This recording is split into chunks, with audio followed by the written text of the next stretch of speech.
অদ্ভুত দমবন্ধ করা একটা চোরা স্রোত বইছে। কেউ কোনো কথা বলছে না, সবাই চোয়ার শক্ত করে বলছে দেখে নেবেন 4 মে কি হয়। কি হয় আমি নিজেও জানি না। তৃণমূল কংগ্রেসের যারা কর্মী তারাও বলছেন যে সত্যি কথা বলতে ময়ূকদা মমতা বন্দ্যোপাধ্যায়ের হাতের বাইরে বেরিয়ে গেছে। জেহাদি এবং মৌলবাদীরা যেভাবে দাপাদাপি করছে, তৃণমূল কর্মীরা এবার হিন্ট দেওয়ার কথা বলছেন। আমিও তৃণমূল কর্মীদের থেকে আজকে এই অনুষ্ঠান শেষ করার সময় একটা হিন্ট দিয়ে এবং হিন্ট চেয়ে শেষ করতে চাই। কি বুঝতে পারছেন আপনারা? আপনারা কমেন্ট করুন এবং আপনারা ময়ূককে ডিরেক্টলি ট্যাগ করে জানান যে আপনারা কি হিন্ট পাচ্ছেন আপনার পাড়ায় পাড়ায়। তৃণমূল কংগ্রেসের কি খুবই খারাপ অবস্থা?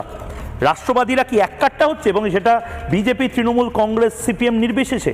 কারণ বিশ্বাস করুন, এবারের লড়াইটা সিপিএম তৃণমূল বিজেপি নয়, এবারের লড়াইটা রাষ্ট্রীয়তা বনাম অরাষ্ট্রীয়তার।